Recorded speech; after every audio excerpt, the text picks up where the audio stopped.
to Yirara.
Easy.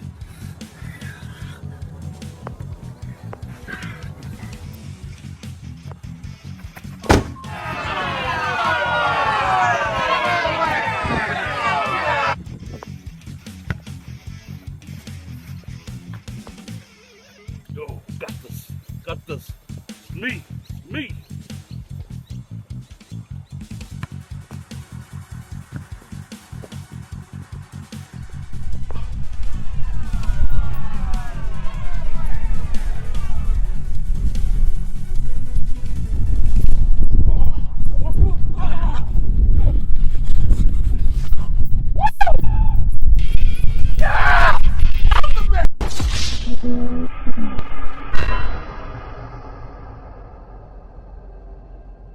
Ready to go from the start today? Oh, hi coach. Can I still join the team? Sorry, mate, I got the Just Do It t-shirt. Can I play? Sorry mate, where are you running water today? That's right, Kenny, lovely mark! Can I run the water now? No, not yet. Yeah, that's the way, Curta! Good job, Curta! Does it need water? No, not yet. Yeah, JT, lovely goal! Run the water now. Oh, coach, there's none left.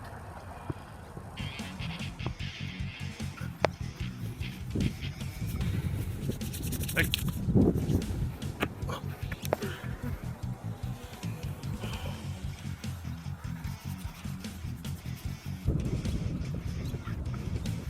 Give me your hand.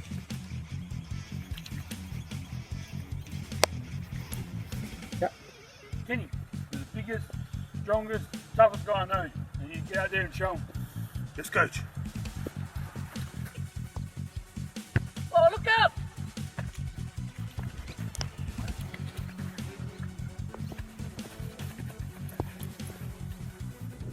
Kenny, follow him around.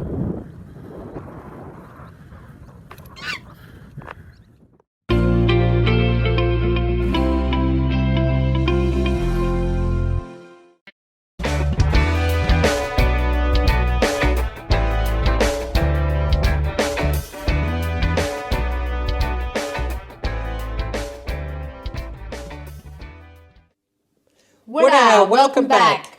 Today's word of the day is Allah, meaning nose.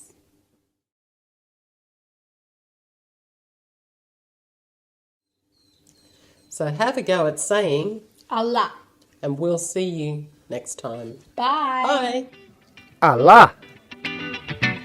Allah.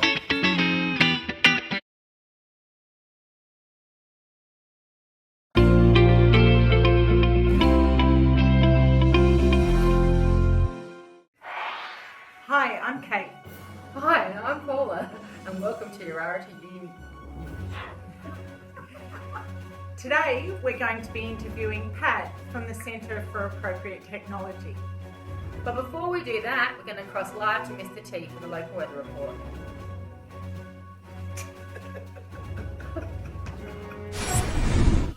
Ho-ho! Sorry guys, I'm out in space. Looks like Earth is not doing too well.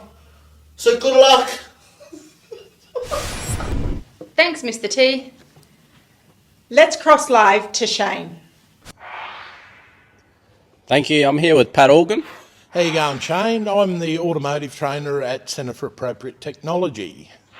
What made you choose to become a mechanic?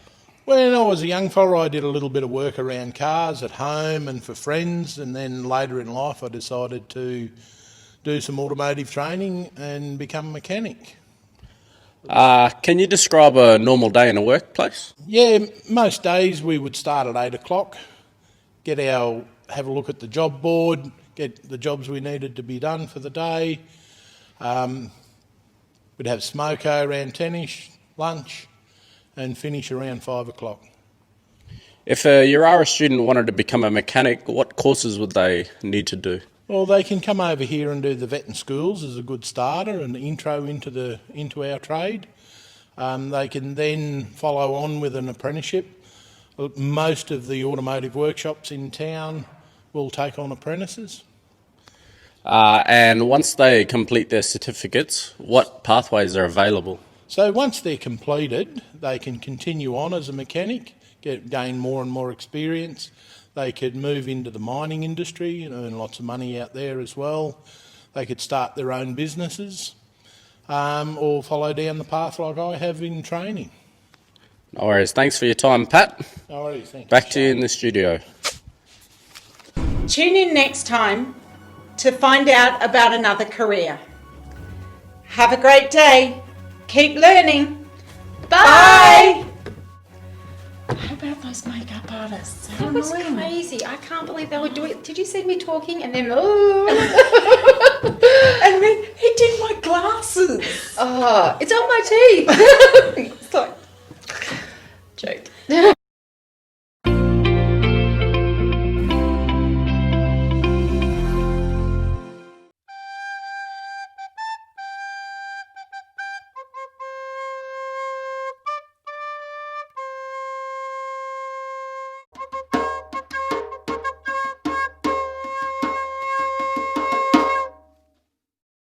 Hi everyone, this is your last worksheet for persuasive writing. This worksheet is building on week 8's worksheet, where you wrote simple sentences. Now you can use the same ideas, just make your sentences longer or give more reasons.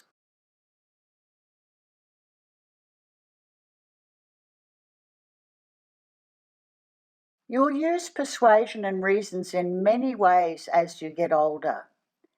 Here's an example to support camp dogs. An outsider has come into the community. Listen to this and see what happens.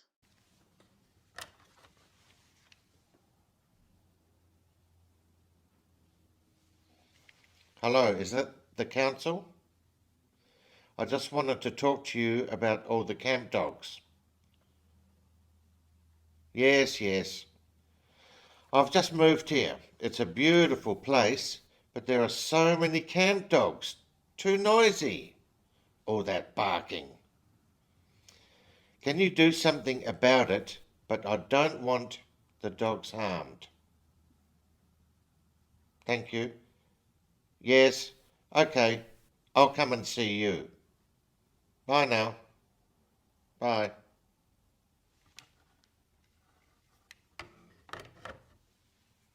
So I was just walking through the office and I saw that new fella on the phone. I could hear him talking. He was talking to the council about the camp dogs. He reckons they're too noisy, too much barking. But I want him to be comfortable here, so maybe I'll go and talk to some of the kids around the community, see if they can tell him why they love the camp dogs so much. Think that's a good idea? I know camp dogs protect old people and others. They stand next to them and they warm you.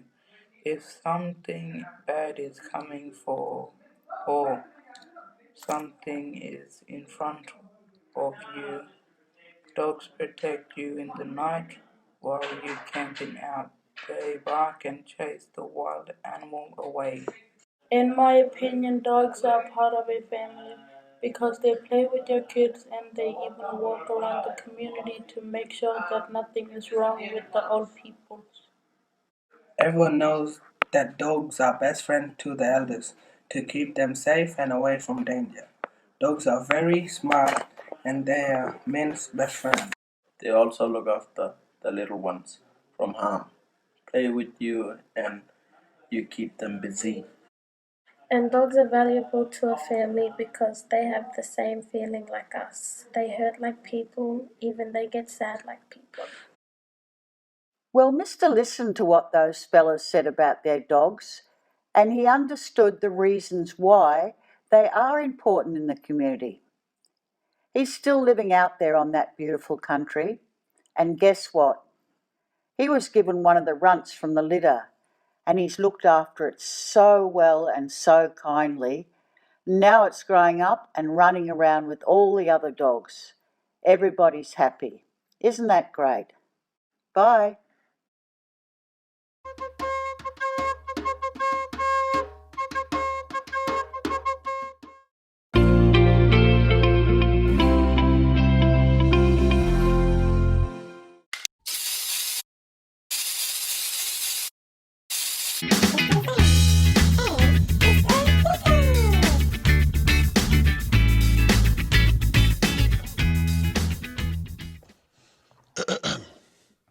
Kia ora everyone, and welcome to another health and wellbeing episode with Mr. Zane and Mr. Liko. Last time, we looked at what a brainstorm is and what it looks like, so you could make a start on the first part of your assessment. How did it go? Great work. Today, we will introduce to you the second part of your assessment. You will have two options to choose from. In today's lesson, we will talk about one of those options, which is the interview assessment. You will need a video camera to record this, so have your phone or iPad ready and start filming. Yes, that's right. Your interview assessment could be simply sitting down with a person from your community and talking about the topic that we covered this term. This could be anyone from a family member, someone from your school, or just a friend. Your choice. One way you could start this interview is by writing down some questions for the person you have chosen to ask you. If you can't come up with any questions, try using the 5 W's, 1 H style. What does that mean? Take a look at this. As you can see on the left, there are 5 W's and 1 H down the side of the page. These letters stand for a word to help you create your interview questions. For example, the first W can stand for what. As a question, it can look like, what does well-being mean? On to the next W. This can stand for why. As a question, this could be, why are choices important? Now it's your turn. Create 4 more questions using the remaining W words and 1 H word. Start your questions with the words shown on the screen to help you. Where, who, when, and how. Once you have created your 6 questions, give these to the person you would like to interview you and have your answers ready. Remember, your interview does not have to be very long. If you can show your understanding about choices and well-being through simply talking to another person, you are on the right track. Also, if you make a mistake, start again, keep trying until you get it right. Do your best, and don't forget, practice makes perfect. Next time, we will introduce to you the second option for this assessment.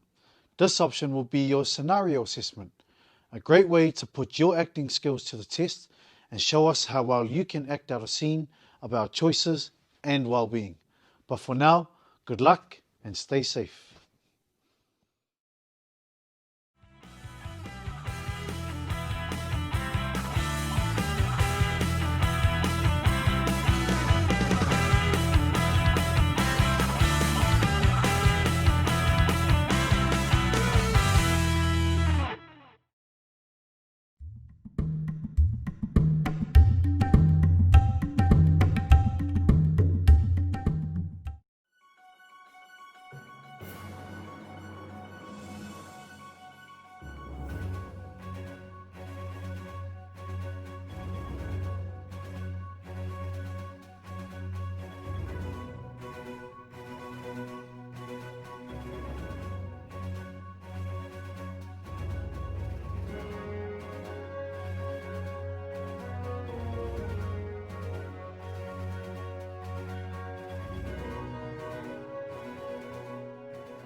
1, go.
Everybody, welcome back. We've been looking at the importance of measurement and specifically measuring how wide or how long or tall something might be. Now there are 4 ways of measurement that we introduced over the past few lessons. Does anyone remember what those ways might be? I'll tell them for you. The smallest measurement is called a millimeter. That is the kind of measurement that builders will use to make sure that they're very precise. The next measurement is centimeter. There are 10 millimeters in a centimeter.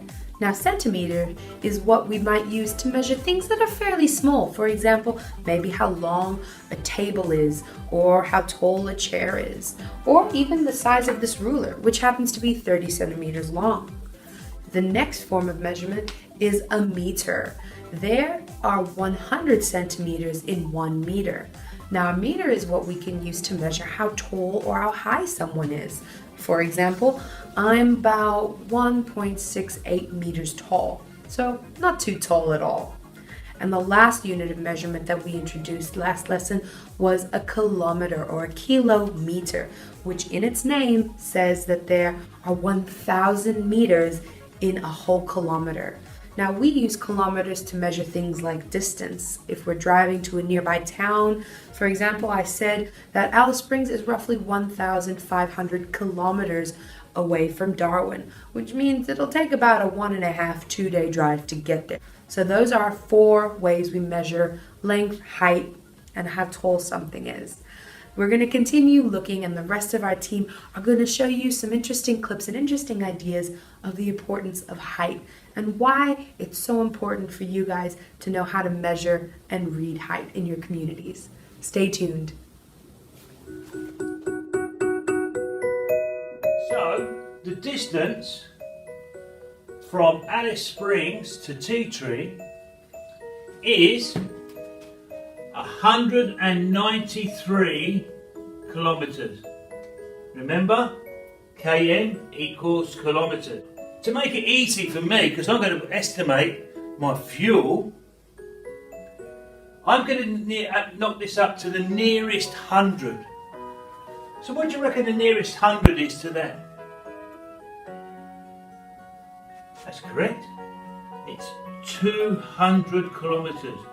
So we're going to say that Alice Springs to Tea Tree is 200 kilometers. My vehicle does 10 kilometers to the litre. And I've got to now work out my price and how much fuel I'm going to use. So how am I going to work out how much fuel I've used to do 200 kilometers? That's correct, I'm going to divide. So I'm going to divide 200 by 10. Now to do that, it's quite easy when we divide when we're using tens. I'm just going to take the end naught off. So that's going to tell me I'm going to be using 20 litres of fuel.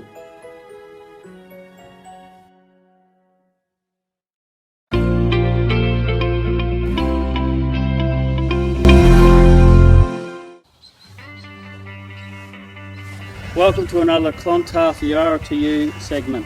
Today we're going to be doing 3 fielding positions. And as before, we're going to find out how confusing the English language can be. New batsman, fellas, new batsman.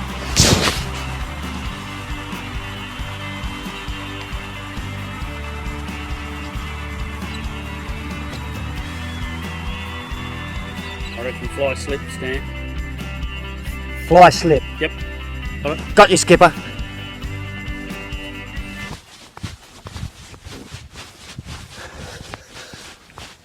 What, Skip? What are you doing, Stan? Fly slip. Fly slip is a position located behind the stumps, about 20 metres at a 45-degree angle. It's a position that can be used to take a wicket or conserve runs. Stan, fly slip, please. Got it, Skip.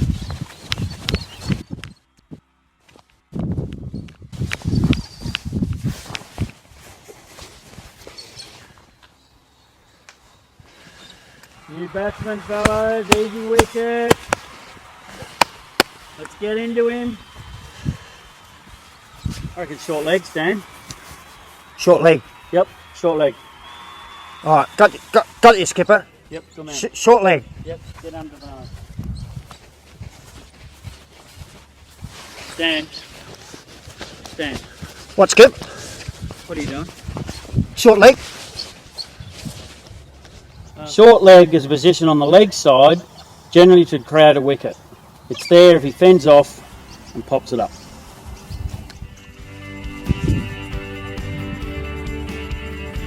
Short leg, I reckon. Stand. Get in underneath. Easy wicket.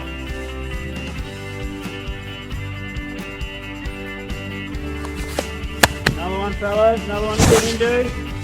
Let's send him back.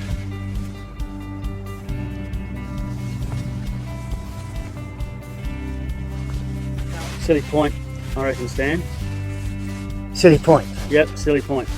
Silly point. Rightio, Skip. Gotcha. Yep. Stan. Stan. What are you doing? Silly point. It's a pretty silly one. Silly point is close in on the offside and there to create a wicket off either slow or fast bowling. It is highly recommended that the fielders have protective gear. Stan, I reckon silly point. No worries, Skip. Get right. Once again, we can see how confusing the English language can be. The message we're trying to get across, if you don't know, ask. Whether that's on the sporting field, the classroom, or the workforce. Yeah, if you don't understand, don't be a silly Stan. Just put up your hand.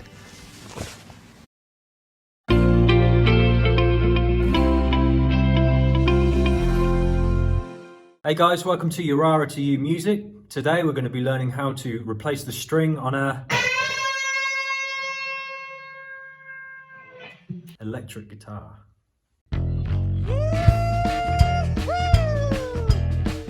He's cooking now. Well, if you can't get to school, you're alright to you. You can't get to school, you're alright to you. You can't get to school, you're alright to you. You can't get to school, you're alright to you. Go put 'em back where from you got 'em. Look out the wall.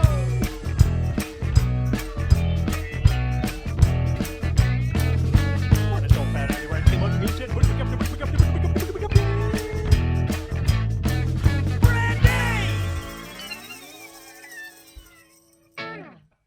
Okay, so here we have an electric guitar, and the string that is broken on this one is the G, okay? So that would be, in guitar world, that's the 3rd string, but if you're counting from the top here, 1, 2, 3, 4, it's the 4th string from the top that's broken, that's the G. All right, so same as before, unwind it, get that out of there, So it's not poking out the bin, you just wrap it up like this. Keep it nice and compact. Throw it in the bin. Now, the electric guitar doesn't have those pegs. You actually push it all the way through. So we'll get this old string out first. As you can see in the back there are 6 holes where the string goes. So get that old one out. And remember to use the correct type of string for an electric guitar. So they're all silver in colour. They're not the brown phosphor bronze ones with the acoustic. So I'm going to go with the G. So on the pack of strings it will say G third, which means it's the 3rd string from the bottom, okay? 1, 2, 3, because you always count from the bottom up on the guitar. Okay, so we'll unwind it. It is really thoroughly wound. Okay, right. So it's the 3rd string from this side or the 4th string from this side. So 1, 2, 3, 4. That's the hole you put it through. Okay, feed it through. You see there it's coming out.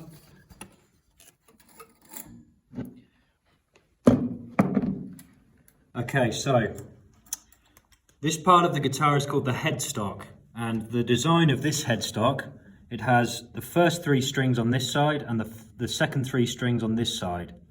So these 3 strings, you tighten them to go this way, so anti-clockwise, turning to the left, and these 3 are turning to the right. If you have a guitar that's got a headstock designed like this, so all of the strings are in a row, all of the tuning pegs are in a row, then it always goes to the left. So with this G here, we're going to be tightening it up, going towards the right. So you don't need to use the whole length of the string, okay? So you can poke around that much through, and then we start tightening. So you'll be turning the tuning peg towards you. This can take a while. You can buy a tool called a string winder, which will help you do it a lot faster. And remember, it has to wind downwards, so you've got to make sure the string, this part here, goes over the top.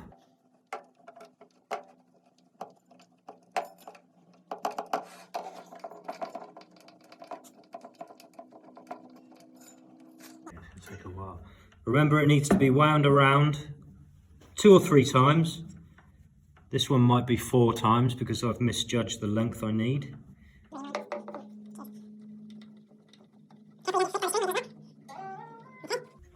You grab your clippers or your cutters, snip off the excess, throw that away, and now we tune it. There you go. That's how you string an acoustic guitar and an electric guitar. See you next time. Thanks for watching.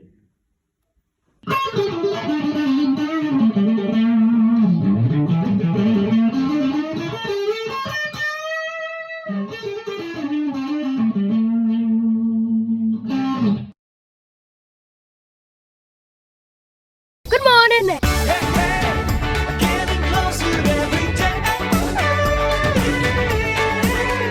Welcome back to Yirara.